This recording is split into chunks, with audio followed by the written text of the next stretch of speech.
Hi. Our unit today concerns something called the dot product. Now, it's very easy to just mechanically give a definition of the dot product, but in keeping with the spirit both of our game and of our correlation between the real and the abstract world, let's keep in mind that when it came time to define vector addition, we chose as our definition a concept already used in the physical world, namely that of a resultant vector.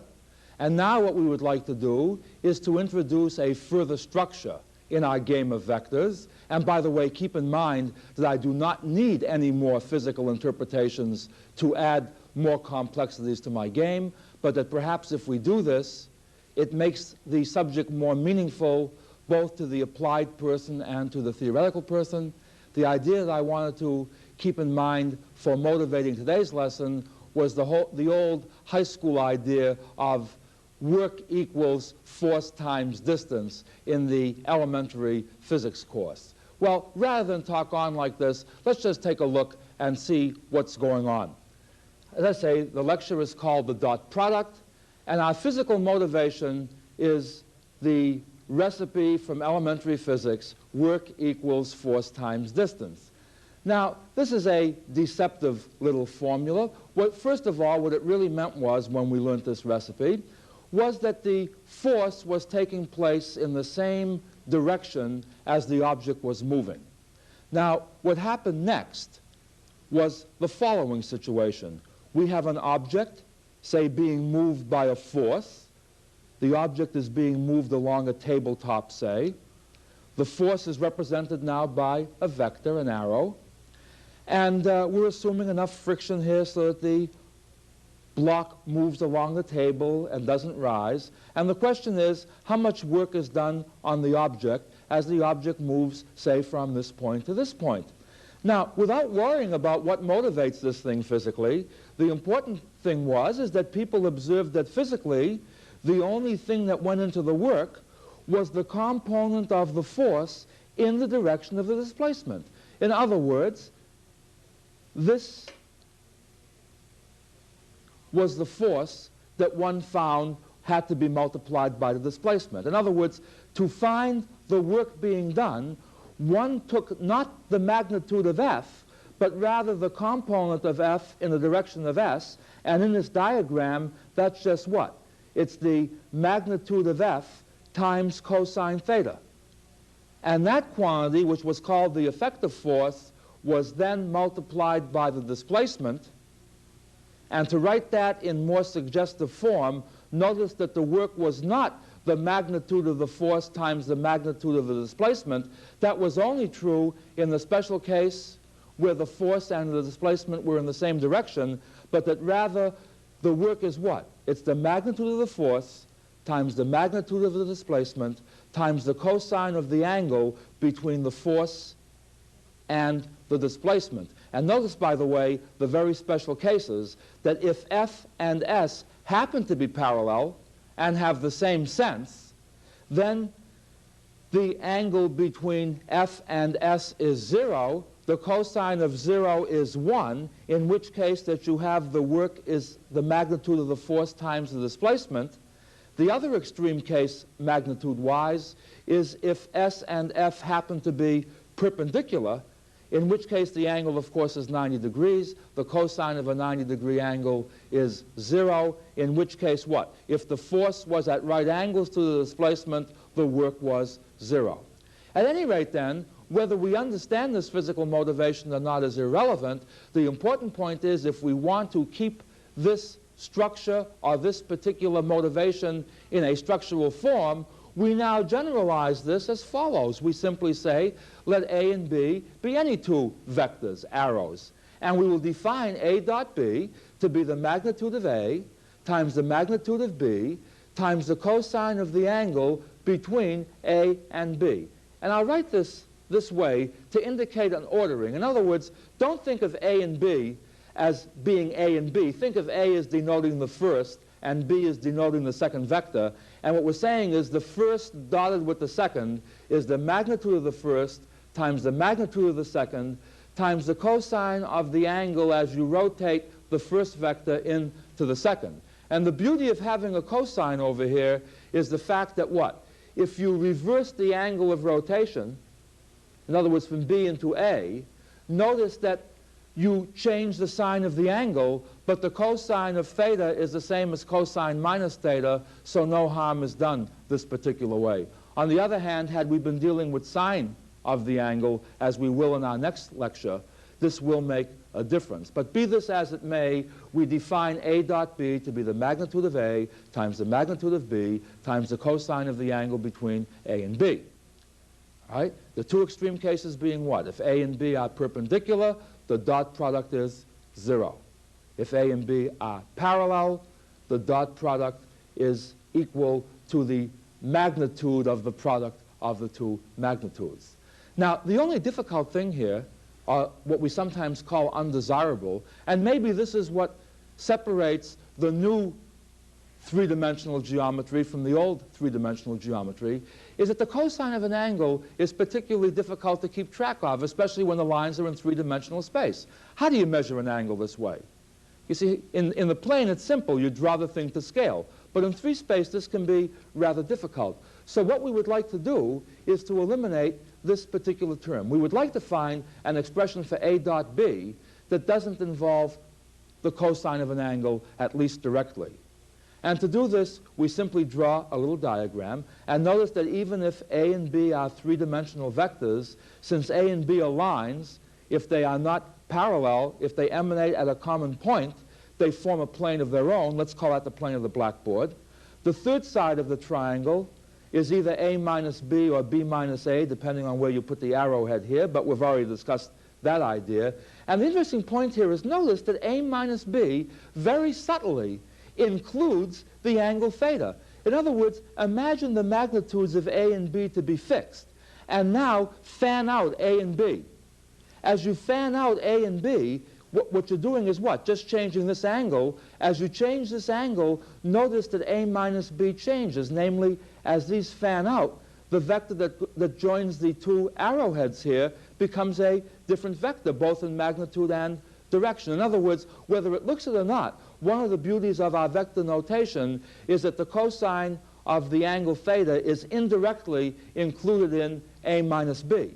But now you see, once we have this triangle here, notice that the law of cosines tells us how to relate the third side of a triangle in terms of two sides and the included angle. Okay? And in fact, when we use the law of cosines, notice that one of the terms is going to be what? The product of the magnitudes of two sides times the cosine of the included angle, and that, roughly speaking, is just what we mean by A dot B. So without any further ado, what we do now is we just write the law of cosines down here, which says what? The magnitude of A minus B squared is equal to the magnitude of A squared plus the magnitude of B squared minus twice the magnitude of A times the magnitude of B times the cosine of the angle between A and B. And then, you see, we simply recognize that this term here is by definition A dot B. We can now take this equation and solve for A dot B, which, by the way, this is very, very important to notice. I should have pointed this out sooner. But A dot B is a number. It's the product of two magnitudes times the cosine of an angle, which is a number. This is a numerical equation. We can therefore solve for A dot B, and we wind up with what? That A dot B is the magnitude of A minus B squared minus the magnitude of A squared minus the magnitude of B squared, all divided by 2. And the beauty now is that we have expressed A dot B solely in terms of magnitudes. And notice, especially in Cartesian coordinates, and I'll do that next, but in terms of Cartesian coordinates, notice that magnitudes are particularly simple to find. We just subtract corresponding components and square, etc. But the important point is that even without Cartesian coordinates, this particular result expresses A dot B in terms of the magnitudes of A, B, and A minus B, and is a result which is independent of any coordinate system. However, and this is done very simply in the text, reinforced in our exercises, if you elect to write A, B, and A minus B in Cartesian coordinates, and use this particularly straightforward recipe, what we wind up with is a rather elegant result. Elegant in terms of simplicity, at least. And that is, remember, in Cartesian coordinates, we would write A as A1i plus A2j plus A3k. B would be B1i plus B2j plus B3k. And then the beauty is what? That A dot B turns out to be very simply and conveniently A1B1 plus A2B2 plus A3B3. In other words, that to dot A and B, if the vectors are written in Cartesian coordinates, and this is crucial, if this is not done in Cartesian coordinates, you can get into a heck of a mess, and I have deliberately made an exercise on this unit, get you into that mess if you fall into that particular trap. But if we have Cartesian coordinates, it turns out that to dot two vectors, you simply do what? Multiply the two I components together, multiply the two j components together, multiply the two k components together, and add. All right? By the way, to show you why this works from a structural point of view without belaboring this point right now, notice that if you were to multiply in the usual sense of the word multiplication, form the dot product here, you would expect to get 9 terms. In other words, each of the terms in A multiplies each of the 3 terms in B, so that altogether you would expect 9 terms. The thing that's rather interesting here is that notice that I dot I, j dot j, and k dot k all happen to be 1, because after all, the magnitudes of these vectors are each 1. The angle between I and I is 0, j and j is 0, the angle between k and k is 0, so that I dot I, j dot j, and k dot k are all 1. Whereas on the other hand, when you take mixed terms, notice that because I and j, I and k, and j and k are all at right angles, I dot j, j dot k, I dot k are all going to be 0, and that therefore those other 6 terms will drop out. In other words, structurally what's happening here is the fact that the 3 vectors that we're using here all happen to have unit length, and they happen to be mutually perpendicular. If they were not perpendicular, these mixed terms would occur in here. In other words, in general, when you dot 2 vectors in 3 space, depending on the coordinate system, you can expect up to 9 terms in your answer. But the beauty is that as long as we have Cartesian coordinates, there happens to be a particularly simple, beautiful recipe to compute A dot B. Now keep in mind, the A dot B that we're talking about here is the same one that we defined before. It's the magnitude of A times the magnitude of B times the cosine of the angle between A and B. All we're saying is that if we use Cartesian coordinates, we can compute it almost as fast as we can read. And let me show you that in terms of some examples. My first example is the following. Let's imagine that we have 3 points in Cartesian 3 space. A is the point 1, 2, 3. B is the point 2, 4, 1, and C is the point 3, 0, 4. We draw the straight lines AB and AC, and we would like to find the angle BAC, in other words, the angle theta. The first thing that we do, and this is one of the beauties of how vectors are used in geometry, is that we vectorize the lines A and B. We put arrowheads on them. That immediately makes them vectors. We already know from last time how to read the vectors AB and AC. Namely, AB is the vector I plus 2j. See, just subtract component by component. 2 minus 1 is 1. 4 minus 2 is 2. 1 minus 3 is minus 3, etc. So that the vector AB is the vector I plus 2j minus 2k. And the vector AC, working in a similar way, is 2i minus 2j plus k. Now, the beauty is that we can compute these magnitudes very, very quickly by recipe, and we've just learned a recipe for finding A dot B in a hurry. I mean, well, in this case, I don't mean A dot B. I mean the vector AB dotted with the vector AC. And going through the computational details here, we square the components of AB, extract the positive square root, and we find very easily that the magnitude of AB is 3. And the hardest part of these problems, for me as a teacher, is to find ones where I find the sum of 3 squares coming out to be a whole number. So I always use the vector 1, 2, 2, because that's a nice vector that way. Similarly, the vector AC also happens to have magnitude 3. Okay? And to find AB dot AC, what do? Let's just come back here and make sure we know what we're doing now. We simply dot component by component. It's 1 times 2 plus 2 times minus 2 plus minus 2 times 1. In other words, AB dot AC is 2 minus 4 minus 2, which is minus 4. Now, using our recipe, we see what? That cosine theta is AB dot AC divided by the product of the magnitudes of AB and AC, from which we very quickly conclude that the cosine of theta is minus 4/9. And if you're still mixed up as to what that minus sign means, just by way of a quick review of the inverse trigonometric functions, you locate the point minus 4, 9 in the xy plane, and your angle theta is this particular angle here, which means that in terms of principal values, if you look up the angle in the tables whose cosine is 4/9, that will give you this angle here. Subtract that from 180, and that's the angle that you're looking for. But the beauty is what? That you can now find an angle between two lines in space without having to geometrically worry about what the angle looks like. The algebra in Cartesian coordinates takes care of this by itself. The same thing happens when you're looking for projections in three-dimensional space. Suppose you have a force and a displacement in three-dimensional space, and you want to project a force onto a line, a direction. And our next example shows how the dot product can be used to find projections. Namely, here's a vector A, here's a vector B, and I would like to project the vector A onto the vector B, and I would like to find what the length of that projection is. Well, from elementary trigonometry, I know that the length of this projection is just the magnitude of A times the cosine of theta. And by the way, notice if theta were greater than 90 degrees, cosine theta would be negative, and the minus sign would not affect the length. It would simply tell us that the projection was in the opposite sense of B. That's all that would mean. But here's the interesting point. If you look at the magnitude of A times the cosine of theta, it almost looks like a dot product.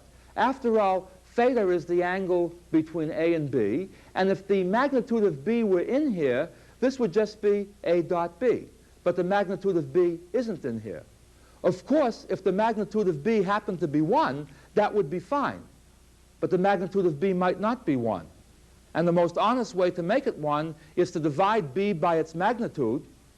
And what will that give you? If you divide any vector by its magnitude, that automatically gives you a unit vector having the same direction and sense as the vector that you started with. In other words, let U sub B, which is B divided by its magnitude, be the unit vector in the direction, and by the way here, direction includes sense, in the direction of B. And notice that the unit vector in the direction of B has the same direction as B itself. Therefore, to find the angle between U sub B and A is the same as finding the angle between B and A. In other words, the kicker now seems to be that I take this length, which is the magnitude of A times cosine theta, and rewrite that as follows. It's the magnitude of A, and now remembering that U sub B has unit length, I just throw that in as a factor. And theta, being the angle between A and B, is also the angle between A and U sub B. But this, by definition, is A dot U sub B. You see, in other words, to find the projection of A onto B, all you have to do is dot A with the unit vector in the direction of B. In fact, to summarize that, without the U sub B in there, all I'm saying is, given two vectors A and B, if you dot A and B, and then divide by the magnitude of B, that will be the projection of A in the direction of B. Okay? The projection of A in the direction of B. And of course, if you want it the other way around, you have to reverse the roles of A and B. The beauty of this unit in Cartesian coordinates is how easy it is to compute A dot B in Cartesian coordinates. Oh, another example that you might be interested in, that I think is very interesting. And that's the special case where A and B already happen to be unit vectors. If A and B already happen to be unit vectors, then if we use our recipe of for the formula for A dot B, we observe that in this case, by definition of unit vectors, both the magnitudes of A and B are 1, and we find that A dot B is then the cosine of the angle between A and B, which means that if A and B happen to be unit vectors, as soon as you dot them, you have automatically found the cosine of the angle between the two vectors, which suggests a rather general type of approach. Given any two vectors, divide each by the magnitude, right? That gives you unit vectors, dot them, and that gives you the cosine of the angle between them. You see? In particular, and here's an interesting thing, you know, I don't know if it's that funny, it just struck me as funny. Last night at supper, as we were sitting down to eat, my 4-year-old looked at me and said, "Dad, did they have baked potatoes when you was a little boy?" And you get the feeling sometimes that people think that the modern world really changed the old in certain basic ways that didn't happen at all. And one of the interesting points is that long before vector geometry was invented, people were doing three-dimensional geometry using non-vector methods. And one technique that happened to be used were things called directional cosines. Namely, suppose you were given a line in space, okay? As a vector, if you wish to look at it that way, or if you didn't want to look at it as a vector, imagine the line parallel to the given line that goes through the origin. As soon as I know what that line looks like, I can compute the angle that it makes with the positive x-axis. I can compute the angle that it makes with the positive y-axis. I can compute the angle that it makes with the positive z-axis. And those three angles uniquely determine the position of the line in space, the direction of the line. Okay? And those were called the directional angles. You understand that? That was the three-dimensional analog of slope. In other words, to find the slope of a line in three-dimensional space, draw the line parallel to that line that goes through the origin and measure each of the three angles that that line makes with the positive x, y, and z axes. And what the beauty was of the dot product was it just gave us a simpler way of doing that. Namely, if A is any vector, I divide A by its magnitude. That gives me the unit vector in the direction of A. If I now dot the unit vector in the direction of A with I, and after all, what is I? I is the unit vector in the direction of the positive x-axis. Since these are both unit vectors, this will be the cosine of the angle between I and A, and that's just what? The cosine of the angle that A makes with the positive x-axis. Traditionally, that angle was called alpha, so UA dot I is simply cosine alpha. Correspondingly, UA dot J is the cosine of the angle between A and J. That's the cosine of the angle that A makes with the positive y-axis. That angle was called beta. This is cosine beta, and U sub A dot K is cosine gamma, where gamma is the angle that A makes with the positive k direction. And these being the cosines of the angles, these were called the directional cosines, and they yielded the slope of lines. But one must not believe that one needed vectors before he could do three-dimensional geometry. What did happen was that vector techniques greatly simplified many of the aspects of three-dimensional geometry. Well, let's leave this part for a moment and close for today by coming back to our game idea.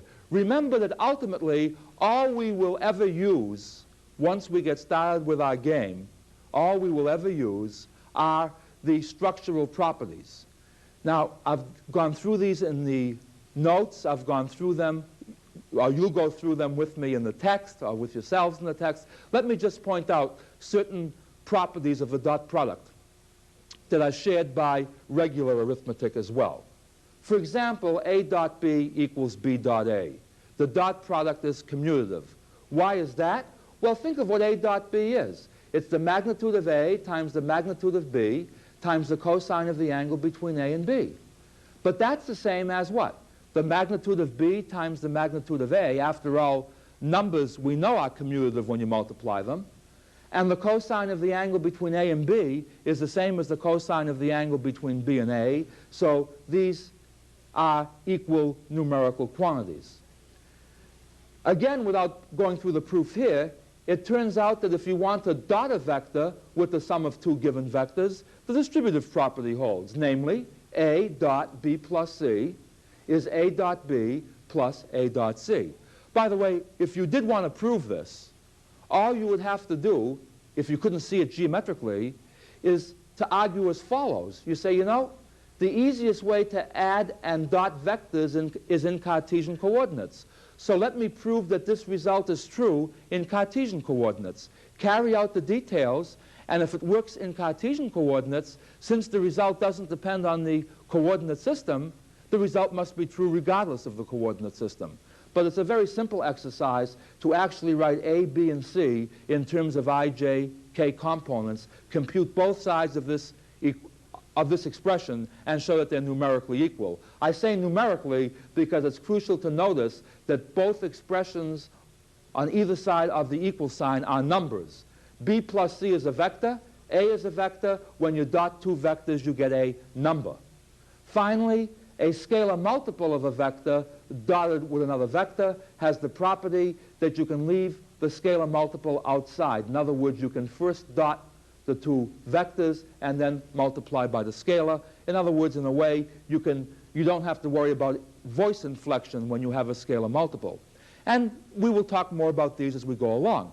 However, what's very crucial is to notice that the dot product does have some difficulties not associated with ordinary multiplication. So I say, beware. For example, somebody might say, I wonder if the dot product is associative. I wonder if A dot B dotted with C is the same as A dotted with B dotted with C. And this is nonsensical. I wanted to do this with great dramatic gesture, but I probably would have broken two fingers against the board here. Let's just cross this out so that you won't be inclined to remember that. This not only is false, it's stupid. And the reason that it's stupid is that it's nonsensical, that these things don't make sense. Namely, the dot product has been defined to be an operation between two vectors that yields a number. Notice that as soon as you dot A and B, you no longer have a vector, you have a number, and you cannot dot a number with a vector. In other words, neither A dot B dot C nor A dot B dot C is defined. Because you see, a number is never dotted with a vector. All right? And finally, a closing note, as we've already seen, if A is perpendicular to B, then the cosine of the angle between A and B is 0. And that says that if A is perpendicular to B, then A dot B is 0. In fact, this is one of the most common usages on the elementary level of the dot product, is to prove that two vectors are perpendicular. But whereas that's a nice property, what causes great hardship here is to notice the following in particular, that if A dot B is 0, we cannot conclude that either A is the 0 vector or B is the 0 vector. For example, I dot J is 0, but neither I nor J is the 0 vector.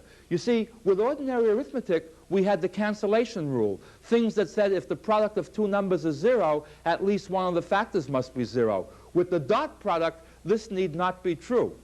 The thing I want you to get from this lesson, more than anything else, other than the applications that you can get from the book and from the exercises, is to learn to get a feeling for the structure.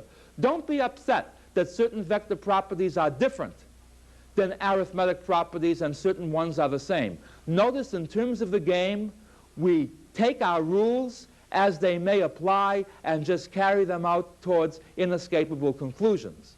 But I think that will become clearer as you read the text and do the exercises. And until next time when we'll talk about a new vector product, let's just say